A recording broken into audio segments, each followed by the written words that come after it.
Messieurs, bonjour. Alors, aujourd'hui, ça va être une chronique plutôt marocaine. Alors, le Maroc. Le Maroc avance, le Maroc évolue. Maintenant, toute la question, c'est dans quel sens il avance et à quelle vitesse il évolue. That is the question. Enfin. Alors, les bases, déjà. Institutionnellement, il y a une évolution certaine durant les différentes constitutions, mais bien sûr, le point d'orgue, c'est la constitution 2011. Depuis 2011, beaucoup de choses ont évolué. Pourquoi? Parce que certaines prérogatives ont été déléguées. Dans l'ancien système, le gouverneur, c'est un roitelet dans son domaine. Tout simplement. Aujourd'hui, il y a les régions, il y a les présidents de régions. Et les communes se sont retrouvées avec d'autres prérogatives. Mais encore une fois, tout est relatif.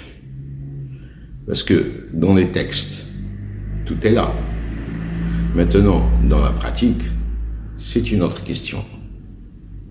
Et l'objet de cette vidéo n'est pas trop en parler, je vais juste survoler. Parmi les problèmes, par exemple, c'est la mentalité. Au niveau des régions, les présidents des régions se sont retrouvés du jour au lendemain, pratiquement avec les mêmes pouvoirs qu'avait le gouverneur ou le wali, et peut-être même un petit peu plus. Le problème, c'est que ces gens-là n'ont pas l'habitude de ça, et surtout, les fonctionnaires qui travaillent dans ces régions n'ont pas du tout ni l'habitude, ni l'initiative de travailler dans ce nouveau cadre. Maintenant, à une échelle un petit peu plus petite, au niveau des communes, par exemple. Les présidents, pour n'importe quelle décision, tout devait passer par la wilaya. Automatiquement, toutes les conventions, toutes. Depuis 2011, ils ont plus de prérogatives, ils sont plus libres. Attention, ils sont un petit peu plus contrôlés qu'avant. Mais bon, ils sont plus libres. Mais encore une fois, le problème est une question de compétence. Vous connaissez les présidents de communes. On a essayé au Maroc de résoudre ce problème-là à maintes reprises, en essayant de faire passer au Parlement des lois qui permettaient, qui imposaient que les présidents de communes, les parlementaires soient d'un certain niveau scolaire. C'est jamais passé. Enfin, d'un côté aussi, c'est normal, parce que démocratiquement, constitutionnellement, cela ne passe pas. Tout citoyen a le droit de se présenter, qu'il soit analphabète ou bac plus 36. Logique et normal. Donc voilà, je reviens donc, institutionnellement, beaucoup de choses ont évolué. Ça mettra un certain temps, mais rassurez-vous, les choses avancent et la mentalité avance. Par exemple, je vous donne juste un petit aparté. Si vous regardez les affaires en justice administrative entre des chefs de commune et des gouverneurs, parce que celui-ci n'est pas d'accord avec celui-là sur telle ou telle convention qui n'a pas été signée ou avalisée, vous seriez étonné.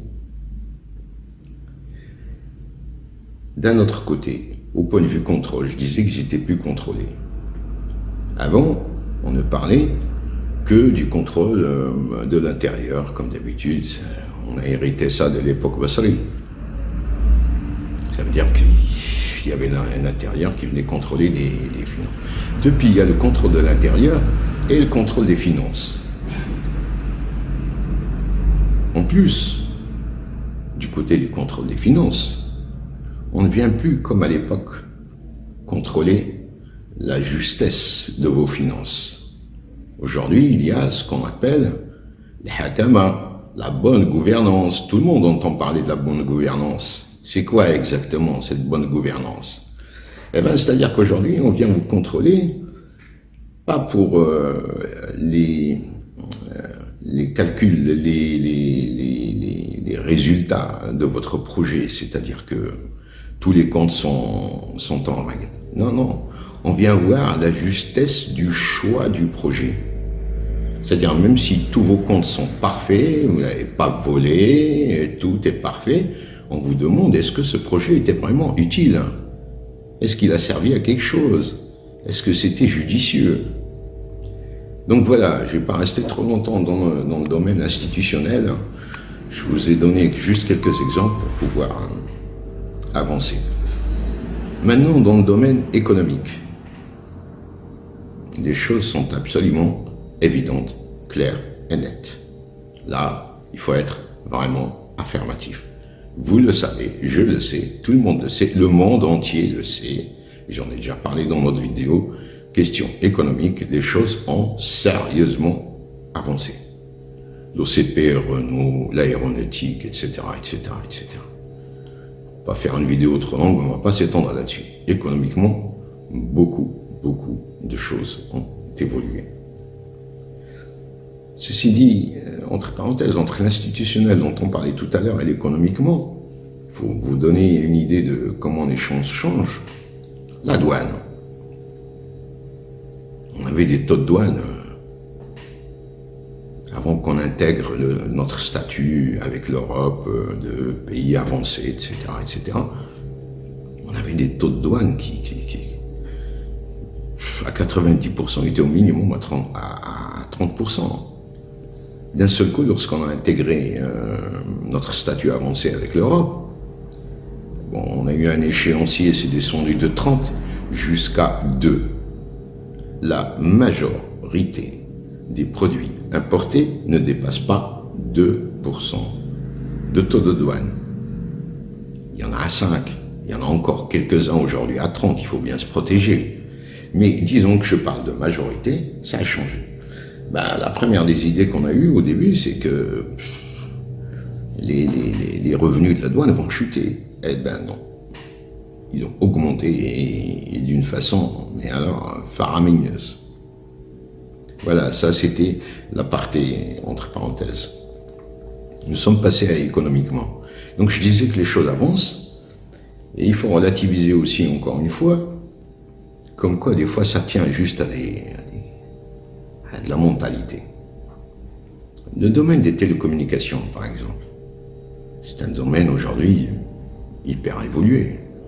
Et au Maroc, il y a une dizaine d'années, on était les premiers, quand il y a eu le phénomène portable, on était les premiers. Quand il y a eu le phénomène téléboutique, rappelez-vous, on était les premiers. Mais juste avant, des téléboutiques et tout, à l'époque du téléphone fixe, on rappelait pour avoir une ligne téléphonique. C'était le parcours du combattant pour avoir une ligne téléphonique. Il fallait s'appeler un tel et tel pour pouvoir avoir une ligne téléphonique. Alors que le raisonnement dont on s'est aperçu après avec les portables, c'est que, cher PTT, à l'époque, plus tu faisais de lignes, plus tu avais de clients, plus tu avais d'argent. Mais bon, il fallait investir. Mais bon, plus tu avais d'argent aussi. C'est ce qui s'est passé avec les portables. Et c'est le grand boom. Comme quoi, des fois, c'est dans les têtes. On peut très bien avancer et gagner de l'argent, et tout le monde gagne. Les PTT, eux, nous, les prix chutent, etc., etc. Je passe donc au troisième volet. Les finances. Bon, j'en ai déjà parlé dans la précédente vidéo. Ceux qui n'ont pas vu feraient mieux d'aller voir Soft Power. C'est en dessous. Donc, les finances, c'est les banques. Encore une fois, on ne va pas s'étendre, mais les banques.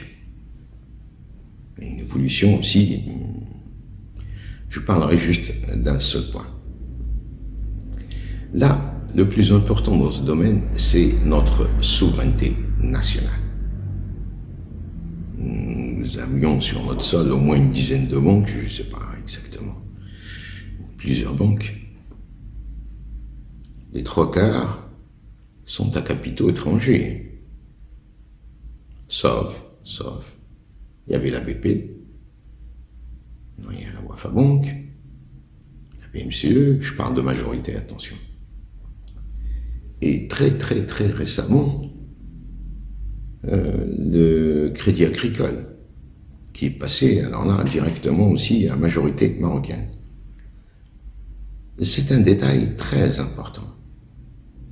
Si on veut avoir une vraie souveraineté, c'est un détail très important. Donc c'est une évolution majeure. Parce que la mondialisation, tout le monde aussi entend parler de la mondialisation. Mais les problèmes de la mondialisation, c'est que ça a ses avantages, ça a d'énormes inconvénients. Vous ouvrez les portes et les fenêtres, et il y a des gens qui rentrent de partout. Et ces gens-là, eux, ils ont des moyens. On appelle même ça des fonds vautours. Les fonds vautours, c'est des gens qui ont beaucoup d'argent et qui peuvent venir investir dans votre pays. Mais l'inconvénient, c'est qu'ils investissent tant qu'ils arrivent à gagner. À la moindre vibration, ils se barrent. C'est arrivé pour l'Argentine, Donc, vous devez avoir vos champions financiers, que ce soit des banques ou d'autres institutionnels ou même d'autres privés. Donc, il est dans notre intérêt d'avoir, nous aussi, de gros bourgeois d'ailleurs. Plus ils sont gros, mieux c'est. Et qui investissent dans le monde entier. C'est eux qui peuvent nous protéger et tenir un petit peu le pays.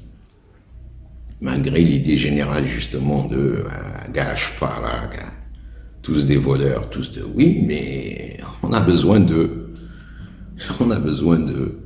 Si c'est pas eux, c'est les autres qui vont rentrer. Donc à la rigueur, moi je fais la dienne. Façon de parler, attention. Il y a des gens très sérieux, qui font du bon boulot. Là, vous remarquez, je survole parce que pas trop de temps. Dans le monde de YouTube, excusez-moi cet aparté, 10 minutes, c'est une éternité. Bon, passons à autre chose. Là, culturellement, les avancées culturelles. Les festivals. C'est de la culture, ça, non?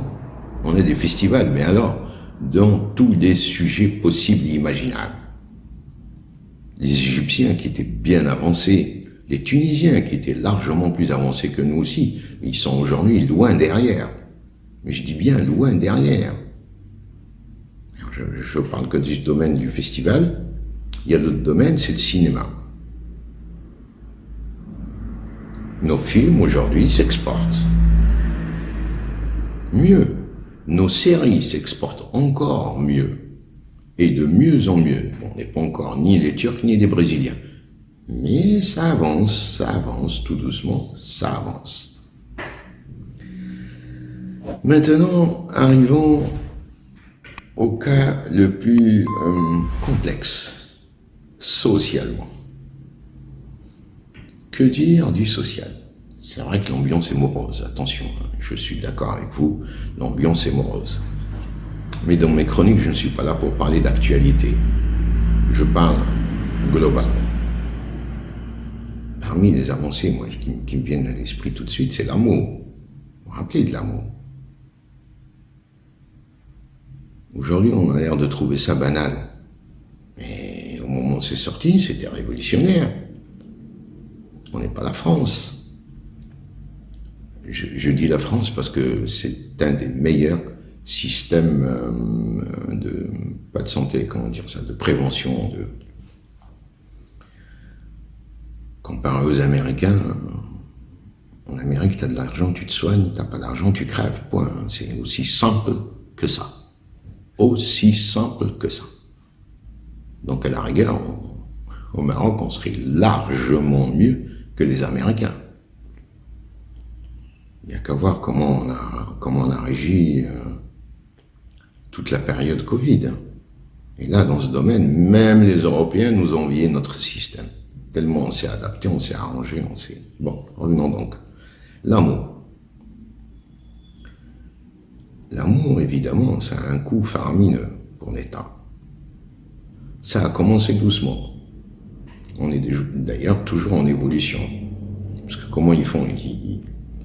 Ils donnent une sécurité santé, avec des montants bien précis, et ils commencent par couvrir les maladies chroniques, lourdes pour le citoyen. Puis, petit à petit, au fur et à mesure qu'il y a des abonnés, des gens qui participent, ils commencent à élargir.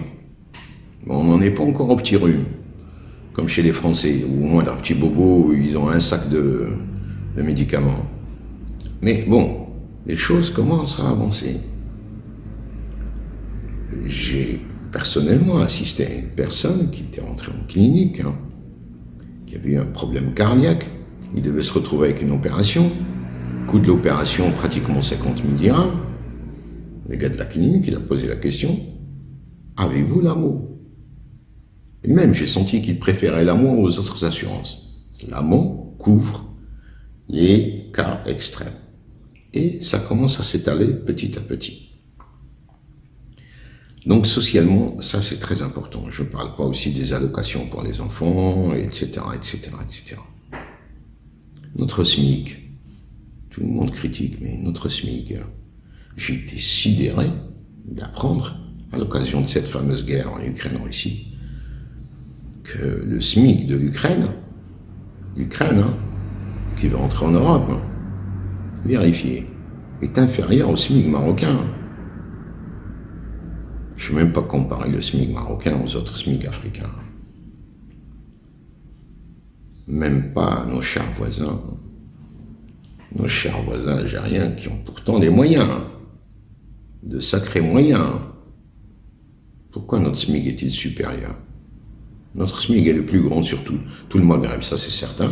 Je n'ai pas vérifié au niveau de l'Afrique, parce que, attention, en Afrique, il y a des pays qui évoluent sérieusement. Allez voir le Rwanda, l'Éthiopie, et il y en a d'autres, ça avance. On n'est pas les seuls.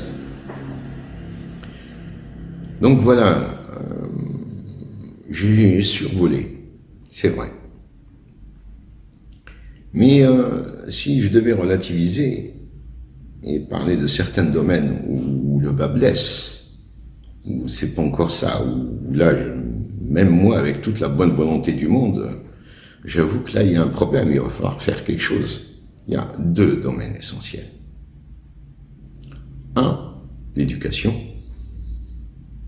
Et là, je ne sais pas quoi dire, parce que je ne suis pas spécialiste. Mais il est évident, il y a un problème. Il y a un problème de niveau, il y a un problème de... Je serais incapable de vous dire d'où ça vient. Je suis là pour constater. Et ce que je constate, c'est qu'un bachelier des années 80, lorsqu'il avait son fameux bac, pouvait écrire un petit texte, aussi bien en français qu'en arabe, et avec un français très correct, et avec un arabe littéral très correct. Ça, c'est un fait. L'autre fait, c'est qu'aujourd'hui, ils sont incapables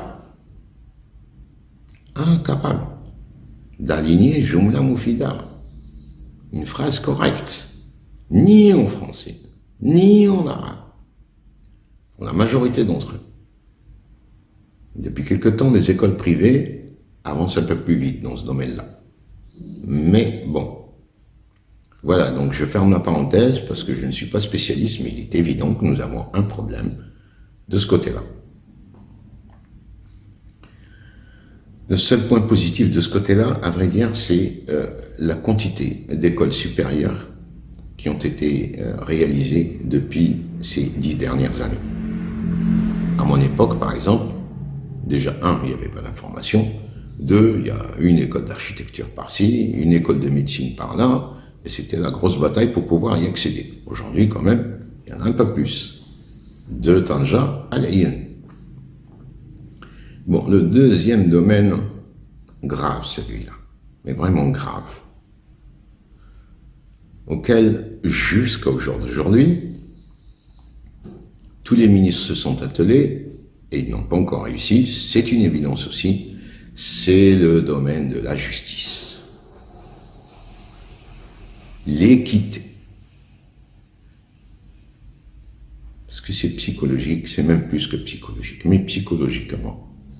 Lorsque vous êtes dans un pays, même quand il y a des problèmes sociaux, quand vous sentez qu'il y a une certaine équité entre un tel et un tel, 4 vous prenez sur vous. C'est pas grave, on va attendre les beaux jours. Mais si vous sentez que celui-ci s'en sort mieux parce qu'il en profite, parce que les problèmes de corruption, etc., et que vous subissez, là, vous n'êtes pas du tout d'accord. Donc, il y a le problème du domaine de la justice, que ce soit les magistrats ou les avocats, c'est du pareil au même. Le jour où on arrivera à régler ce domaine-là, je crois qu'on passera d'un seul coup au stade de pays avancé. Les termes développés, sous-développés, ça n'existe pas. Voilà, j'ai fait le tour. Je terminerai juste par une note subjective qui fait que des pays comme le Maroc, et quand je dis comme le Maroc, je parle de toute mentalité orientale. Et là, orientale, pas au sens géographique. Vous m'aurez compris. Il y a une certaine appréhension avancée.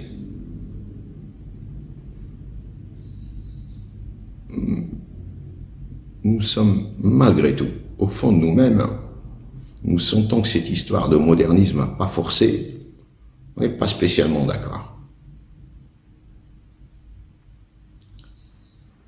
Et comme a dit un métaphysicien connu, l'oriental travaille peu, mais se contente de peu. Donc durant des dizaines, des siècles, nous avons été ceci.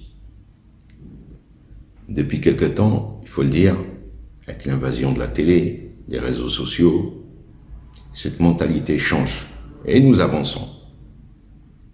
Maintenant, sincèrement, je me pose la question. Est-ce vraiment une bonne chose? Et là, la question ne se pose pas que pour le Maroc.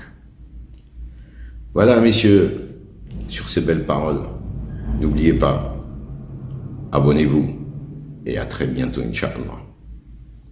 Ciao.